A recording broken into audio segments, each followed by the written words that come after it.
Welcome to the Surgical Edge podcast for surgical insights, reviews, discussions, and to stay updated. Let's dive in. Welcome back to the deep dive. Today, we are shifting gears a little bit.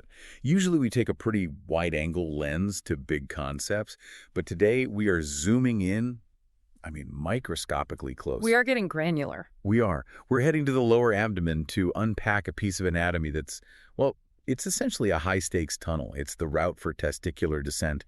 It's a marvel of bioengineering, and frankly, It's a bit of a design flaw that keeps us general surgeons in business. It's the ultimate architectural compromise in the human body. absolutely. Right. We need a way to get things out of the abdomen. But you can't just leave the door wide open. We are talking, of course, about the inguinal canal.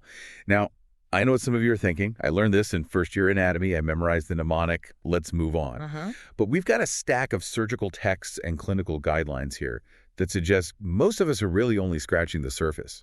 This deep dive is curated specifically for surgeons, for residents, for doctors who just need that refresher.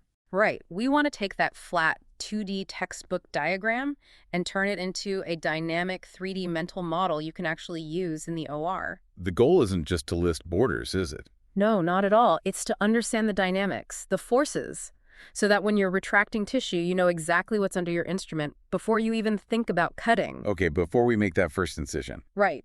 We have to do the mandatory safety check, the legal timeout, so to speak. Go ahead. It's important to state clearly that everything we discuss today is for educational and reference purposes only. While we are pulling from established medical literature, this is not medical advice. And you should always follow your own local guidelines. Always. Follow your local institutional guidelines and standard of care in your actual clinical practice. All right, disclaimer filed. Let's get into the tunnel. The sources describe the inguinal canal as a short, oblique passage, roughly, 4 to 6 centimeters long? Yeah, about that. It sounds small, almost insignificant. It does. Until you realize it's a breach in the abdominal wall. You have this pressurized container, the abdomen. And for developmental reasons, the body had to punch a hole through all 3 muscle layers. All 3 layers, Yeah. just to let the testicle, or the round ligament in females, exit the building. And nature couldn't just punch a straight hole, right? No, because if it were a straight shot, like a bullet hole, your intestines would be trying to escape every time you coughed. And that's the genius of the obliquity. The canal doesn't run straight through. It runs anteromedially and a bit inferiorly. Think of it like a diagonal chute. The entrance and the exit are offset. Okay, so let's visualize those rings, the entrance and the exit. Because I feel like the terms deep and superficial can be a little misleading if you aren't picturing the depth of the wall. It's like layers of an onion. The deep inguinal ring is the internal entrance. It's the start of the tunnel from the inside, and it's actually an oval opening in the transversalis fascia. Okay, so that's the deepest layer right before you hit the peritoneum. Correct. And location is everything here. The deep ring sits just above the midpoint of the inguinal ligament. But the critical surgical landmark, the one you have to burn into your brain, is that the deep ring is lateral to the inferior epigastric vessels. And we're going to come back to those epigastric vessels a lot. Yeah. They're the lighthouses in the storm for hernia surgery. They absolutely are. So you enter deeply and laterally. Then you travel through this diagonal tunnel. To get to the exit, the superficial inguinal ring, which is much more medial. Right. The superficial ring is a triangular slit in the external oblique aponeurosis. That's the outermost muscle layer. And it's located right above and lateral to the pubic tubercle. So because the entrance is lateral and deep, and the exit is medial and superficial, you get this diagonal path. Which brings us to the aha moment of the anatomy, the valve mechanism. And shudder. It's so clever. It uses intra-abdominal pressure against itself. When you cough or lift something heavy, the pressure inside your belly skyrockets. And that pressure pushes against the posterior wall of the canal. But because of that oblique angle, it effectively smashes the posterior wall up against the anterior wall. It collapses the tunnel shut. Precisely. It seals it. The muscles of the roof contract and flatten, the walls pinch together. It's a physiological valve. Hernias happen when that shutter fails or the pressure just overcomes the walls. It's such a cool concept, using the problem, the pressure, as the solution. It's brilliant. But for that seal to work, the walls have to hold. Yeah. Let's unpack those walls using the classic mnemonic. Yeah. Multi. M-A-L-T. It's a classic for a reason, but let's add the surgical nuance that the mnemonic usually leaves out. Right. ME is for muscles, which form the roof. specifically the arching fibers of the internal oblique and the transversus abdominis. They kind of arch over the canal like a dome. And these aren't just static ceiling tiles, are they? Oh no, they're dynamic. When those muscles contract, they straighten out and lower that roof, narrowing the canal space. That's the active part of the defense. All right. And medially, these two muscles, the internal oblique and transversus, often fuse together. Forming the conjoint tendon. Yes. And the conjoint tendon curves down to attach to the pubic crest. This is structurally vital because it reinforces the medial part of the posterior wall. Keep that in mind. Medial reinforcement. Okay, got it. Moving to A in Malt. Aponeuroses form the anterior wall. This is almost entirely the external oblique aponeurosis. It runs the entire length. But there's a fascinating reinforcement trade-off here that surgeons need to recognize. A trade-off. Unpack that. Okay, think about the layering. Laterally near the deep ring, the anterior wall is incredibly thick. You've got the external oblique aponeurosis plus fleshy fibers from the internal oblique. It's a fortress. Fortress in the front. But laterally, the posterior wall is just transversalis fascia, so it's thin. Exactly. Laterally. Strong front, weak back. But as you move medially toward the superficial ring, the situation flips. How so? While the anterior wall gets weaker, it's mostly just the aponeurosis and the hole for the ring. But the popartial wall gets stronger because now you have that conjoint tendon backing it up. So the body staggers the reinforcement. It never leaves both sides weak at the same spot. That's the idea, yeah. It maintains integrity along the whole oblique path. Brilliant. Let's hit L ligaments, the floor. The inguinal ligament. Now, structurally, this isn't some separate cable. It's really just the bottom edge of that external oblique aponeurosis that has rolled under on itself. Looks like a gutter. It is literally a gutter. The spermatic cord and its contents rest inside this rolled-up edge. And surgically, this is prime real estate. This is the anchor, right, for repairs. It's the shelf. If you're doing an open repair, a Liechtenstein, the inguinal ligament is that solid, fibrous shelf you are suturing your mesh to inferiorly. If you miss this, your repair has no foundation. Okay, finally, T tendon and fascia. The posterior wall. This is the danger zone. The danger zone. Why do you call it that? Because gravity and pressure are relentless. The posterior wall is the primary barrier. The anterior wall is tough, sure, but the posterior wall is taking the direct hit from all the abdominal contents pushing forward.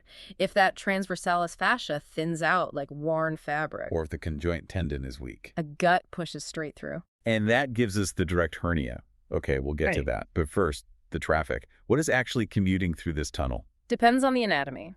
In males, the main occupant is the spermatic cord. And it's important to see this not as a single wire, but as a complex conduit, a bundle. A very busy bundle. Very busy. You've got the ductus deferens, the vas deferens, the testicular artery, and the pampiniform venous plexus. It sounds like a made-up sci-fi term, but is a nightmare if it bleeds. It's a delicate mesh of veins for cooling the blood going to the testes. You also have lymphatics, autonomic nerves. But there's one specific nerve we need to highlight that's inside the cord. Okay. The genital branch of the genitofemoral nerve. So the genitofemoral nerve splits, and its genital branch is tucked inside the spermatic cord bundle. Yes, right within the cremastric fascia layers. Yep. It's the motor innervation to the cremaster muscle. So that controls the cremastric reflex, the retraction of the testicle. Correct. Damage that during surgery, the patient loses that reflex. It's a complication. And in females, the content is the round ligament. Yeah, the round ligament of the uterus. It's much smaller, which is partly why inguinal hernias are less common in females. The canal is just narrower. I want to pause on the nerves, because this is where so many iatrogenic or surgeon-caused injuries happen. We talked about the nerve inside the cord. What about the ilioinguinal nerve? Ah, yes, the Yeah. classic pimp question that trips up residents. You're right. The confusion comes from assuming that because the ilioinguinal nerve is in the canal, it must go through the deep ring like everything else. But it doesn't. This is a gate crasher. It's a total gate crasher. It effectively enters from the side. The ilioinguinal nerve pierces the internal oblique muscle laterally and just sort of drops into the canal partway down. It then travels on top of the spermatic cord and exits through the superficial ring. So it bypasses the deep ring. Surgically, why is that position so risky? Because of where it sits, it usually lies right on top of the cord.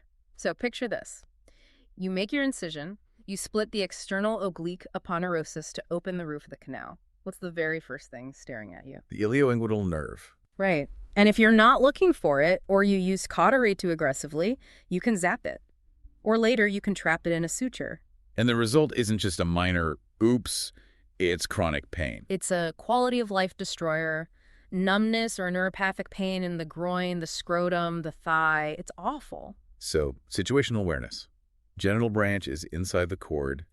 Ilioinguinal is on top of it. And just to complete the picture, the iliohypogastric nerve runs roughly parallel but superior to the canal. So if you're placing your upper mesh sutures into the internal oblique, You have to identify that nerve first. Yep. You catch it in a suture, you get entrapment neuropathy in the suprapubic region. okay, we've built the tunnel, we know where the live wires are. Now let's look at the failure modes. We need to map out Hasselbalch's triangle. The medial groin danger zone. This is the anatomical map that tells you what kind of hernia you're looking at. Walk us through the borders. So imagine a triangle on the abdominal wall. The medial border is the lateral edge of the rectus abdominis muscle, your six-pack. Okay. The inferior border is the inguinal ligament. And the most important one, the lateral border. That would be the inferior epigastric vessels. There's that lighthouse again. Everything hinges on them. They are the dividing line. Okay, so let's break it down. Direct versus indirect inguinal hernias. It's all about their relationship to this vascular border. Exactly. Let's start with an indirect inguinal hernia. This is a hernia that goes through the deep ring. And since the deep ring is lateral to the epigastric vessels, the hernia sac enters lateral to the vessels. It follows the natural path of the tunnel. Yes, it's going in the front door.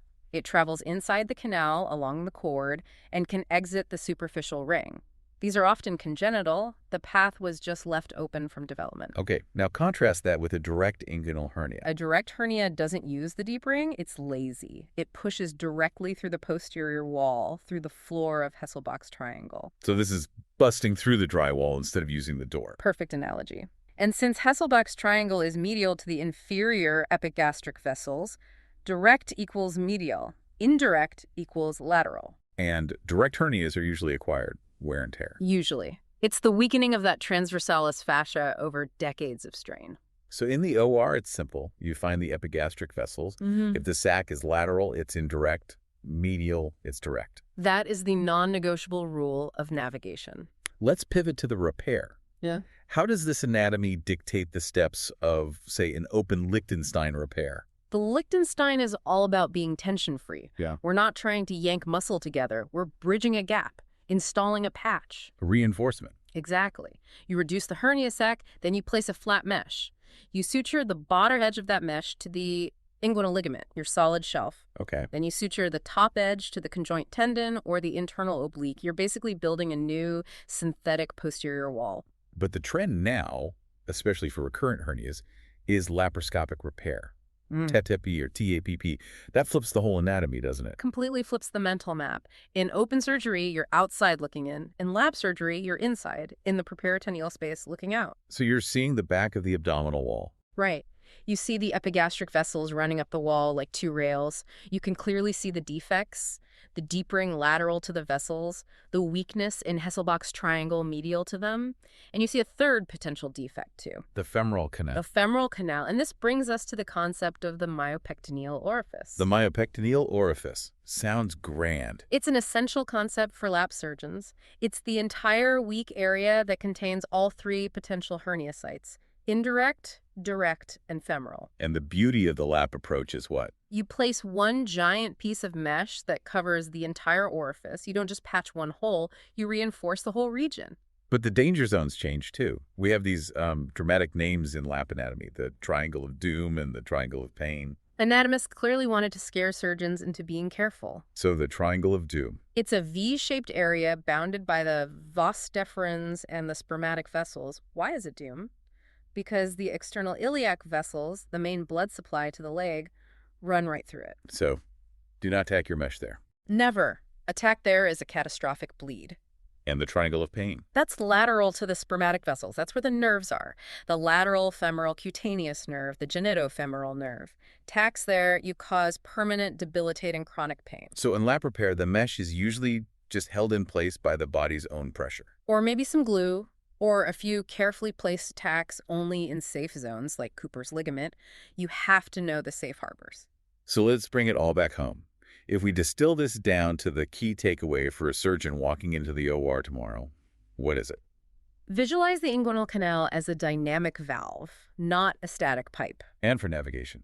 The inferior epigastric vessels are your North Star. Lateral is indirect, medial is direct. Always. And for safety. Respect the nerves. Know the ilioinguinal is floating on top in an open case, and know your triangles of doom and pain in a lap case. Most complications come from just forgetting where those invisible lines are drawn. It's all about 3D spatial awareness. It is. Safe groin surgery isn't about having good hands. It's about having good eyes. It's seeing what's under the fascia before you cut it. I want to leave our listeners with a thought on that valve mechanism. We talked about how the muscles contract to close the canal. It strikes me that hernia repair is really us stepping in to restore a delicate biomechanical balance. That's a great way to put it. Evolution designed a system that uses pressure to seal the door. But physics, eventually wins. Physics always wins eventually. And every time you place a mesh, you're essentially acknowledging that the body's active defense has failed, and you're replacing it with a passive, static wall.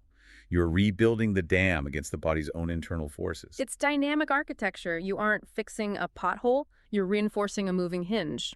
Well, we hope this deep dive has sharpened your mental scalpel. If you found this refresh helpful, please share it with at least one colleague or friend. Yeah, send it to that med student who looks confused holding the retractor, or your co-resident before their first Liechtenstein. Spread the knowledge. And don't forget to check out the show's YouTube channel and our other social media pages for some of the diagrams that match what we talked about today. Thanks for listening to The Deep Dive. We'll see you next time. Stay sharp.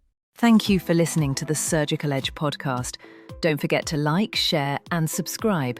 Help us grow and deliver even more relevant surgical content by pressing the support button. Your contribution truly makes a difference. And don't forget to share with us your advice, feedback, and the topics you would like us to include.